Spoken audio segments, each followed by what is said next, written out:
Good morning, everybody, and welcome again to our garden shop workshops that we've been hosting on Friday mornings. And I think we're running close to nearly a year now. And as usual, it is great to see all the old familiar names and faces. Thank you once again for joining us. And I actually see quite a lot of new faces today as well, and new names. I don't know if it's as a result of the topic that we're covering. So welcome for those of you who is joining us for the first time. Just in terms of protocol, we do ask everybody to mute their microphones, because otherwise it can become quite a bit noisy for everybody that is attending this meeting. If you've got any questions or anything, you can put it in the text box. Kay will duly get that to me, and I will answer your questions. Unfortunately, I'm not able to do that while I'm conducting the workshop. So yes, welcome everybody. And last week I also received a huge amount of entries for our competition. Thank you very much for that. It's always great getting your letters and reading what you've got to say about the subjects and about how you're experiencing these workshops, etc. So thank you very much. For those of you who don't know, we usually have a PowerPoint presentation that's prepared, which I will be sharing the screen with you as from now in order for you to follow the workshop. So let me just get to that screen there. Where on earth did that go to now? Oh my golly gosh, there it is. And I am sharing that with you. And most of you would probably know that we are talking about bonsais this morning. So I actually came across quite a few interesting facts while I was doing the research this week. So I hope you are going to find this an interesting topic. And yes, if there's anything that people want to add on to what I'm saying today, please send me a mail. We also have these workshops available on our website. If you perchance miss them or would want to view them again, you can go to our website to the news the news tab on our website, gardenshop.co.za, and you will be able to get all the PowerPoint presentations there. I'm just going to let in these people here. So yes, as I say, today we're talking about bonsai and how to create and care for these miniature trees. Now, bonsai through the ages has been fascinating, but what does bonsai actually mean? The word bon in Chinese or Japanese, I'm not entirely sure, but I would imagine Chinese, literally means tray or dish, and zai means tree. So it is a tree planted in a dish. Now, during the Han Dynasty in China, the emperor there was the first person recorded to have been planting bonsais. And what he did is he actually had a courtyard, and he actually made a whole landscape of his entire empire in that courtyard, complete with rivers, mountains, hills, roads, and living trees. So it was basically a diorama that he created, and those were the first reported little bonsais that was deliberately created in this miniature landscape. At that time, the art was considered bonsai, but the difference between bonsai and bonsai is very, very small. So we're not going to fuss about that. Now, Bonsai is also an art of meditation. It brings you closer to nature, and it also brings you closer to your inner self. Now, Shin Zenbi means truth, goodness, and beauty. And these are the three basic virtues that are necessary for creating a bonsai. You need truth, you need goodness, and you want to create beauty. Uh, Now, a blending of Japanese and Chinese art and horticulture sort of developed several techniques to then create these miniature trees. Um, and it is actually a Zen practice because it opens up the mind, it clears the mind, it's contemplative, um, and it draws you closer to nature, and then in that way also closer to yourself. I don't know why the shared screen is gone. I'm just going to go back to it. I hope everybody can see it. Okay, right. So,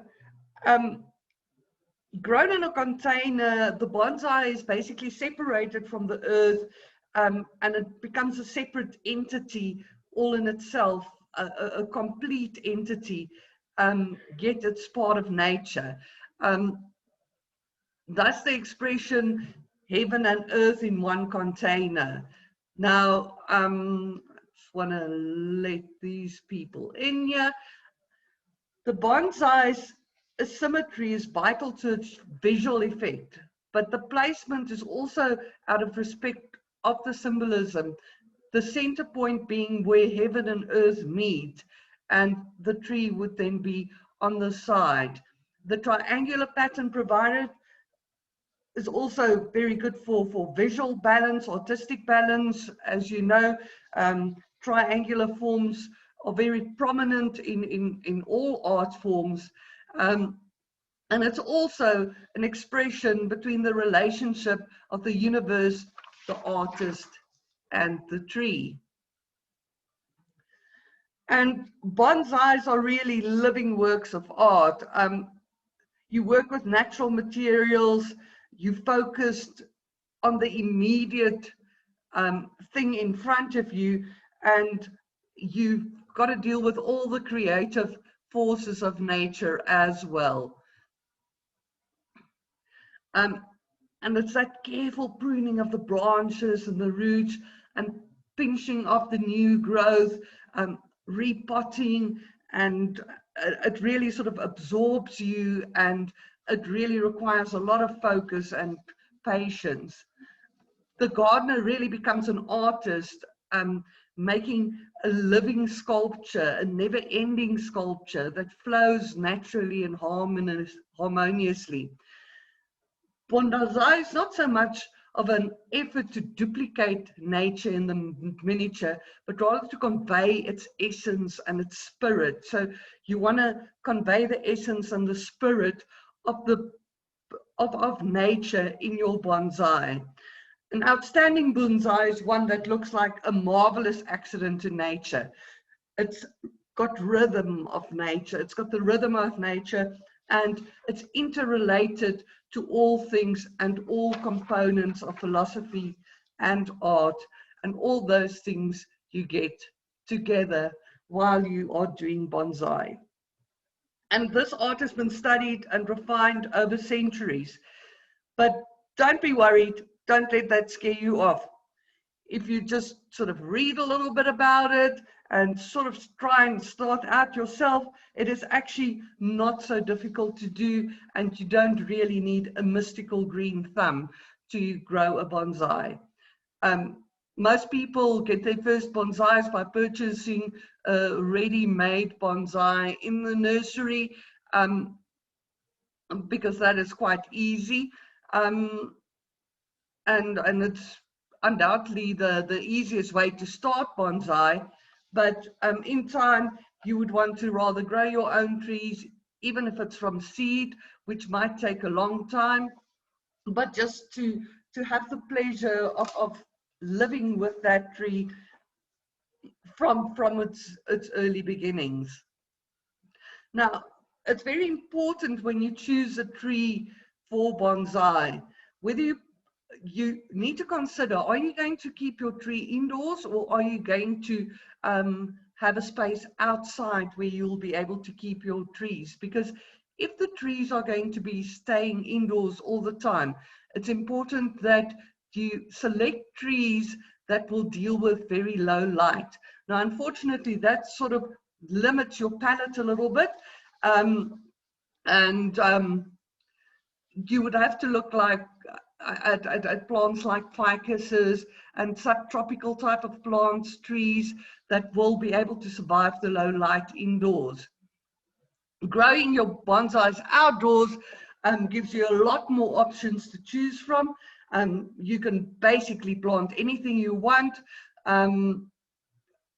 taking into account that your conditions, your actual natural conditions, are suitable to that tree. Like for instance, in Gauteng, it would be unwise to plant a very tropical type of tree as a bonsai and then keep it out during winter, because the tree would be exposed to the cold and it would not last the winter. Now, when you start out doing bonsais, it's also important to maybe start with plants with small, simple leaves. Now, a simple leaf is a singular leaf that emerges from the auxiliary bud in the stem, whereas a compound leaf might look like it's small leaves, but it might actually be a big leaf that's divided into small parts. And you will see that the auxiliary bud in a compound leaf then also sits at the bottom of the stem.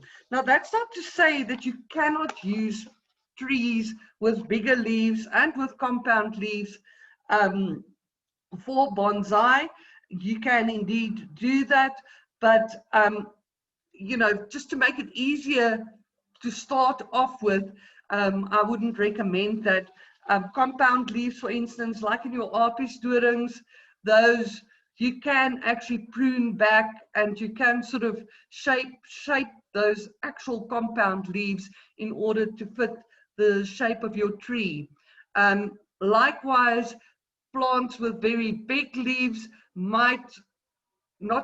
will definitely over time, sort of the leaves will become dwarfed and smaller as the years go by, but that could take quite a long time. So start off with something with small leaves and preferably a simple leaf. Now, I've got some suggestions here for some things that are really suitable for bonsai. Cotoneaster is great because it also has those little berries, and those look like little apples or some fruit on the tree. The fruit is not too big, so that is another thing to consider. Remember, if you're going to plant an apple tree, for instance, as a bonsai, it's going to take many years for that apple tree, for the actual fruit to dwarf. The fruit that it bears will actually still be a big fruit. Now, ulmus or your Chinese elms, also lovely small leaves, and they really do make beautiful bonsais. Your Syzygium species, Syzygium paniculatum, they also have like a nice colored sort of pinkish red berry, and they also have those fluffy white flowers, which looks great in spring on your tree. So you get sort of all seasons in your tree. Pyracantha, very similar to Cotoneaster. Pyracantha sometimes has longish thorns, which you might have to like knip out when you are using that for a bonsai. And then something that really makes quite a beautiful bonsai is our indigenous Butylacaria afra, or the spackworm. And I think you're all familiar with that nowadays, but they really do have very interesting shaped trunks, and the small leaves, and also the fact that it's a succulent make it an ideal plant for bonsai. Then Podocarpus, or yellowwood, as we know, especially the falcatus, which has a shorter, broader leaf, really makes great bonsais. Then all your Olea species, your South African olive, the subspecies Africana, and then also your normal olive trees. They all make great bonsais. Bougainvilleas, great for bonsais. And then for indoors, all your ficus species, Ficus macacarpa, Benjamina, all those ficus species are really great for bonsai, and some of them have a very interesting root system too, which you can expose when you plant it as a bonsai. Then something that I quite like is the Gardenia thunbergia, which is our indigenous gardenia. It's got a smaller flower, smaller leaves, and what's more is the flowers are lovely scented.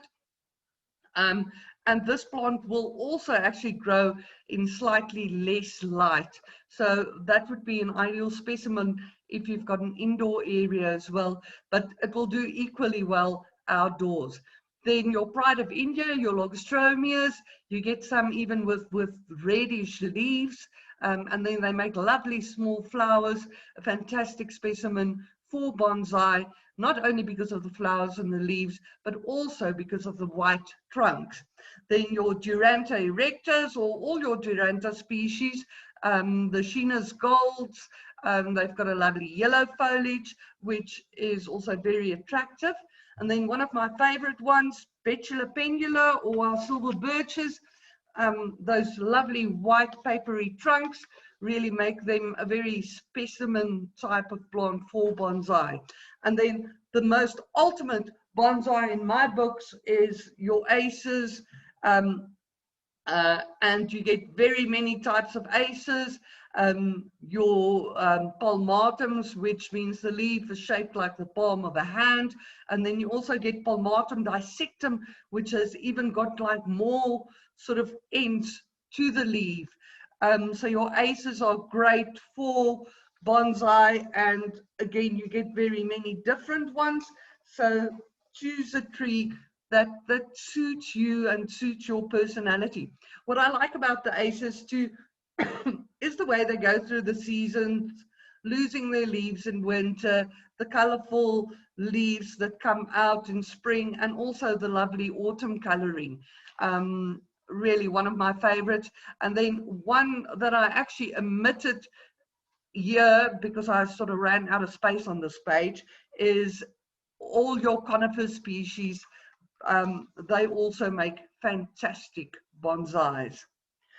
Now, where should I put my tree? That's always a question. And you must remember, a tree is a tree. So a tree is actually a thing that grows outside. And ideally, bonsai should be placed outside.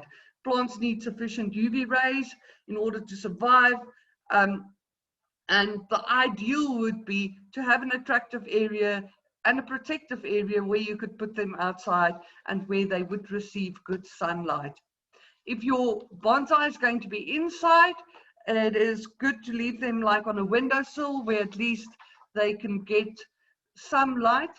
And in order to protect your plants from frost, you can move it from outside to inside in winter nights to make sure it doesn't get too much cold. That's if you've got a cold sensitive plant. Things like your aces, for instance, they do like the cold, so I would just leave them outside. And also do make sure that your plants never stand in a draft. Every bonsai tree needs sunlight, because plants need light, sunlight to manufacture their own food. And that is, as you all know, called photosynthesis, and that is what plants do. Now, how should I water my bonsai? You must remember that your bonsai is now contained in a very small pot, so it is very important that you do keep your roots moist. You might have to water it less in winter than in summer. In summer, usually, sometimes you have to water it twice a day, but depending on how hot it is and where your plant is situated. The main thing is, though, that you need to make sure that it is well drained, so that the excess moisture can actually drain off from the plant and it doesn't gather around the roots where it can cause root rot and all sorts of other problems with your plant. Then the last very important thing about bonsai is that you need to give them fertilizer. Because the tree is sitting in such a little bit of soil, there's no way for it to actually go and get the nutrients it needs from surrounding soil. So you do have to fertilize your bonsais regularly. I usually recommend that you rather use a liquid fertilizer rather than a granular fertilizer, because that way you can't overdose your plant, or you can't burn the roots or damage the roots. I love nitrazole, as you know, for everything, because it's such a well-balanced plant food. And usually in summer you would give your bonsais a liquid fertilizer once every 2 weeks. In winter, you can actually, if you've got a deciduous tree, you could actually just, once the tree has lost its leaves, just give it some liquid fertilizer, and then once it starts shooting again, then you can start fertilizing your tree again. Now, there are very many styles of bonsai, but there are 6 types that are sort of basic types, and all the others are sort of based on that. And those are the formal upright, the informal upright, the slant, the cascade, and the semi-cascade, and then last of all, the wind-swept. So if we look at the formal upright, and that's basically the easiest of all the styles, it basically grows upright. You've got few problems with it. The top branch extends upwards, and there's a few short horizontal branches that forms at the sort of at the base of the tree, and they become usually sort of longer towards the base of the tree, sort of forming a little bit of a pyramid. You can use pine trees and conifers. Junipers is a conifer. Those are really good plants using for upright bonsais. And then our podocarpus as well, our yellowwoods, they make very nice upright bonsais. Then we get the informal upright, and it's similar to the upright one, except that the top branch bends forward a little bit, and trees that's often used for these type of styles is the Japanese maple, the trident maple, birch trees, and then the spackworm actually makes a very good informal upright as well. Then we get the slant. Now you'll see that's a little bit off center, so you'll have like a bigger branch slanting to one side and a smaller branch, main branch, to the bottom of your tree, sort of creating an informal style and still having a balanced appearance. Now all sorts of trees are really suitable for the slant type of bonsai. Then we get the cascade, and the cascade is where you have one long branch actually sort of trailing below the pot, below the base of the pot, sort of into infinity, and then a shorter top branch at the top of the plant to just help to balance it out. The stereo is good for this, your junipers. Those are all very good for this type of bonsai. Then we also get the semi-cascade, similar to the cascade, only that the branch doesn't quite sort of extend below the pot, and it usually is sort of longer on the one side than what it is on the other side. And then this is one of my favorite ones. It always makes me think of the trees on the golf course in Simonstown, and that is the windswept tree. And that is where you actually sort of create a style where it really looks as if the tree has been like windswept, like those trees on Simonstown golf course. And usually those type of trees would have a sort of an aged effect, and also a sort of a bit of a let's call it, for a lack of a better word, a damaged effect, or sort of withstanding the test of time type of effect. Now, when you choose your bonsai pot, there's very many types of pots available. So you can just go to your local nursery, and I'm sure you would be able to find something there. But what is most important is that you select something with proper drainage holes. And as you can see, those pots, they all have fairly big drainage holes, and you actually put a little bit of a mesh over those holes in order to prevent the swell from washing through, and not to block the actual drainage. So yes, look at a pot that's going to suit you, your personality, the personality of your tree, and you would make your selection accordingly. Now, a question that's often asked is, how often should I repot my bonsai? And the answer is usually once a year is suitable. If you want to keep the plant in the same container, you are going to sort of trim the roots back a little bit. You might want the plant to actually sort of develop into something bigger, in which case you might transfer it into a bigger pot. Always use bonsai potting mixture when you repot your tree, in order to have proper drainage, and yeah, also saturate for nutrients and for water. So a while back we had the bonsai show here at GardenShop, and one of the bonsai experts repotted and sort of planted a bonsai for us, and we've got a little video that we are going to share with you now.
Well, there you go. You can see it's not all that difficult at all, and that actually didn't take all that long either.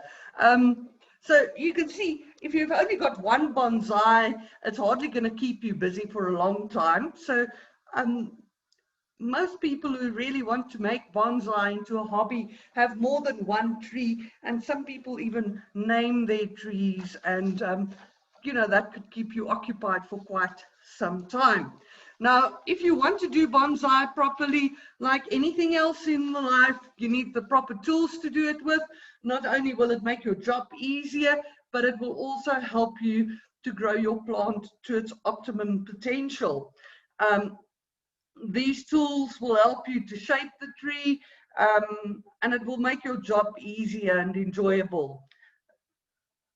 Bonsai trees, as I say, we usually grow them for recreational purposes, meditation, and just feeling at one with nature. And you don't want to use ordinary tools on your bonsai and risk damaging your tree that you've been tending to for a while. So bonsai tools, as I said, never use ordinary scissors when you do your tree pruning. Invest in a special trimming tools designed especially for this use. You also get a tool for cutting leaves, and you have another tool too for shaping the tree, and one for tweaking the branches. Also important is to actually keep your tools very sharp. Pruning tools have to be sharp and edgy so you can cut unwanted branches and leaves and stems gently without any hassle, and sharp tools will give it a neat and tidy look, but also blunt blades can leave wounds on your plant. It can tear off strips of bark and branch where you don't want it, and also keep your tools clean. Pruning tools have to be cleaned properly to prevent diseases from spreading from one tree to another, or even from one part of the tree to another part of the tree. Not only is clean tools good for prevention of diseases, but it will also prolong the lifespan of your tools. Now, there are special tools, as I said, needed for bonsai, and you can get those at your local nursery. Most of them should have them. Now, first thing would be your pruning scissors, which is really, really important. They are used for cutting small branches, twigs, and also sometimes leaves. And you must remember not to use your pruning scissors for cutting too many, not too many, don't use your pruning scissors for cutting thick branches. For that, you have a special tool all by itself, but you can also use your pruning scissors when you are pruning the roots of your tree. Then we've got our concave and knot cutters, and those are used for the branches. And you'll see that they've got a concave sort of tip, and that makes a very neat, clean cut without damaging your plant. Don't use your concave cutters to cut the wires that you've wired your tree with, because that will blunt the blades of your cutters and then damage your tree subsequently when you use it on your tree. For cutting the wires, you've got a special bonsai wire cutter. Usually we use like a copper wire, for softish sort of copper wire, or bonsai wire for shaping your bonsai, and I'm going to get to that in a minute. And using a proper wire cutter when removing the wire from your tree after you've shaped it is important, otherwise you might again damage your plant. Then you also get a root rake. That's for those bonsais that's got sometimes exposed roots, but also to help rake out things when you're transplanting your bonsai or replanting it every year. Then there's a few other things that we also need. The copper wire, which I just want to sort of talk about a little bit, because I actually didn't include that into our presentation this morning. Your copper wire is essential for the shaping of your tree. Now, you must remember the copper wires to be soft, and you might have to replace it from time to time as the tree grows in. Eventually, the idea is to actually then remove the wire altogether when the tree has taken its shape. Now, don't try to bend your branch for the whole way in one time. It's a gradual process, and it could take years to actually shape your plant into the right shape that you actually want it in. And then it will still, after the plant is shaped completely, you might still have to need to wait with the wire on it for a while until such time that the tree has sort of, or the tree is now maintaining the shape on its own.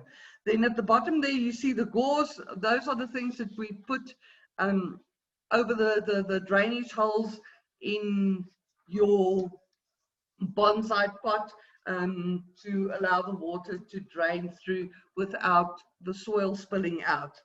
Now, it's also important to cover your soil of your bonsai, and there's many ways of doing that. Some people use a bit of bark, others go and collect moss.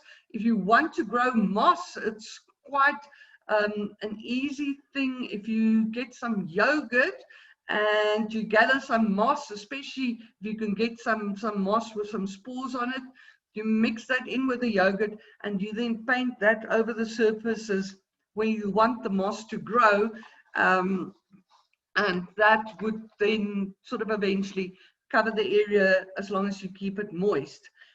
You can also cover the area with stones, and that will help to prevent the swell from spilling out. I quite like ground cover plants like peas in the hoe, which spreads gradually, and it's got that fine, lovely foresty sort of texture. You can also use barks or a mixture of bark and stone for your bonsais.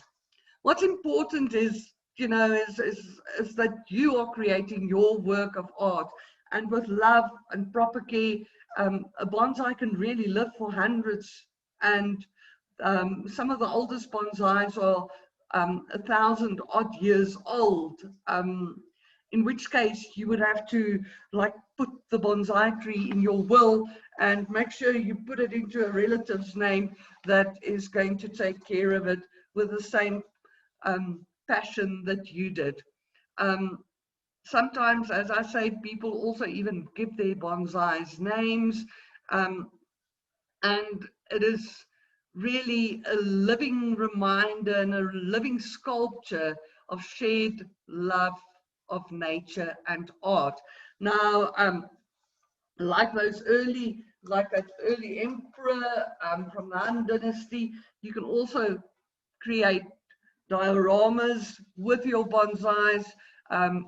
This bonsai that we've got on this picture here, I absolutely love it. It's actually a modern day artist, and he started doing this at the age of 30. I think he's now in his 70s.